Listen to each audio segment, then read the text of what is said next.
actually first of all is stored in the stack memory over here. If you see the 10 and 20, so this is what the operating system will do for you, and it will be same for any operating system, Windows, Linux, or Mac. It will be the same. So what will happen is that 10 and 20, this value before this function is being called, this value 10 and 20 is stored over here in the stack memory. Okay. Now the next thing is that, so at this point of time, the EIP register, the one that I told earlier, the instruction pointer register, is pointing to this line. Okay. Okay, it is pointing, and it is now it is executing this line. And the thing is that before the control goes to inside this function where the execution will happen, thing is that before that, the arguments that are passed over here, 10 and 20, is stored in the stack memory over here. 10 and 20 is stored. Okay. Now, thing is that let's go through one by one.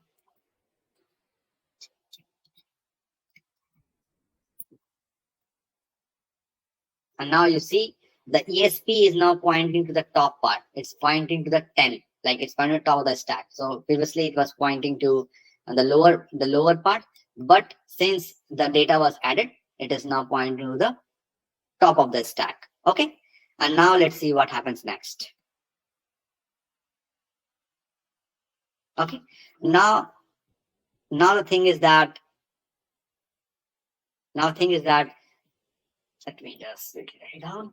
So now the thing is that before the instruction will go to this add me function, what the computer needs to know is that once this part of the code is done, how the computer will know that which instructions to execute once this part of code is done.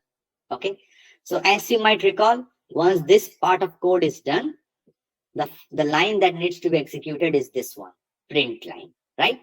This is the code that needs to be executed once this one is done. And so how computer will keep track of that?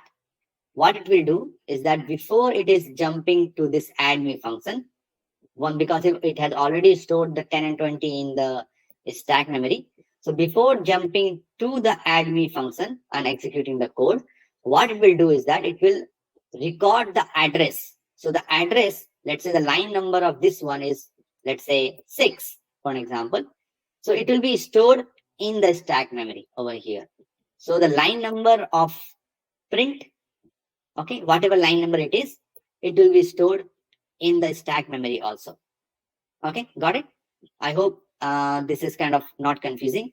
So now the thing is that this is how because the instruction pointer, as I told, instruction pointer will be when it has executed this one, the instruction pointer should by default point out to print line, right? But this line is different one. It's not a single line, but it is a function. So what will happen is that the instruction pointer register that we were discussing earlier, it will start pointing to then from here, it will start pointing to this line. And then once this is done, the EIP register will point out to this line. And when that's done, the EIP register will point out to this line. Okay. So this is how the instruction will go on and on. Okay. Now the thing is that this is how the instruction will go on and on. Okay. Now the thing is that so what will happen is that the EIP is not recording this value.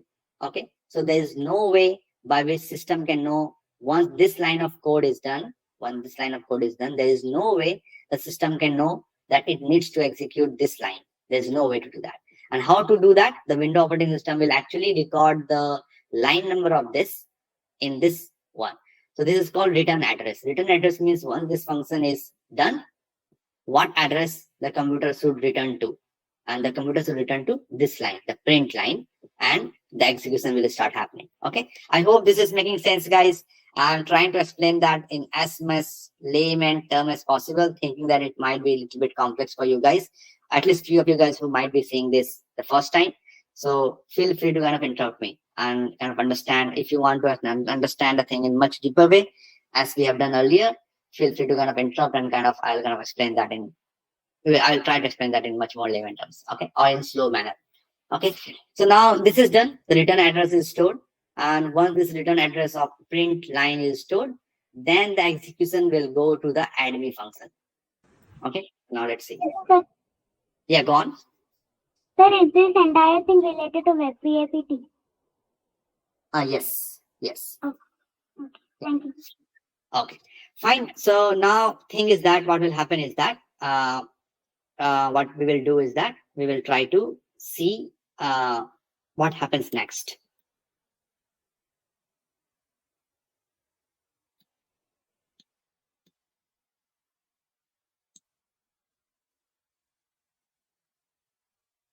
So guys, just to kind of reiterate, in the BAPT part, uh, mostly the thing is that there the whole concept in the VAPT, I'll just try to explain you again. The whole concept in VAPT, like vulnerability assessment, pen testing, or exploit writing. Exploit writing is nothing but it is kind of adding certain new modules to the pen testing module so that pen tester guys can kind of exploit some vulnerabilities. So it's all depend on how these things work, which I'm kind of explaining right now. In normal sense, whenever you will be kind of dealing with the pen tester team, they will be just most of the time they will be kind of executing tools like Metasploit or let's say website the bug suit that we have seen earlier. Okay, so they will be executing that and then they will just wait for the output to come up and then they will see that okay, it has some vulnerability in action.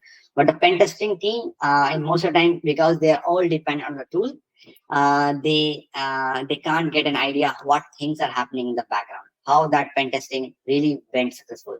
Okay, in that case, thing is that we need to understand these things in a much deeper way. So that's what I planned. And the other thing is that I'm kind of reiterating previously there were like almost 6 to 7 days of theory content which I have guys have actually prepared for you to kind of deliver for the vulnerability assessment part actually, like what are different terminologies and all.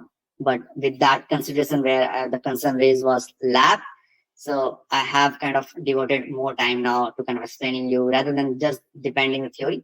I'm trying to explain that in a lab mode in a much deeper way, how the Metasploit things actually works in, let's say, in background. Okay, so little bit theory will still be there. We will be kind of jumping to the lab part. Don't not to worry about that. But before that, we need to. There's no way to kind of at least avoid this part. Okay, and we need to kind of know that, and this will kind of help us understand how the pen testing or exploit writing works actually in the deeper fashion. Okay, so with that in mind, let's kind of proceed further. This is something EVP old register. I will just kind of so what is happening is that over here, as I told, there was one more kind of register value which I told over here. Let me just quickly figure it out. Okay, the EVP register over here. So that EVP value is also kind of stored over here because that value will also keep on changing. Okay, and now the EVP will be pointing to the new value. Okay, and now see the C. So the local variable of that function will be stored in this C variable, okay, in the stack memory like this, once it is inside this function, okay. And now the ESP will point to the top one, and then in similar manner, it will do the calculation. It will do the calculation, and once that's done, what will happen is that, let me just go to that quickly.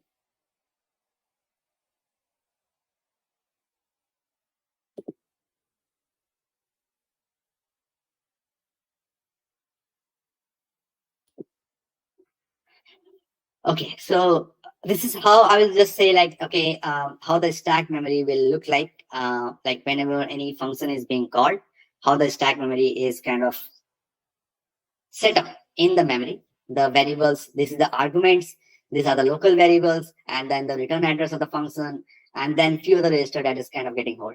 And now this will make much more sense, guys, when I'll be actually exploiting one operating system. This will make much more sense. Okay. So now the thing is, let me just quickly see if there's anything else over here. Okay, so that is done. So give me 1 second. Give me 1 second, guys.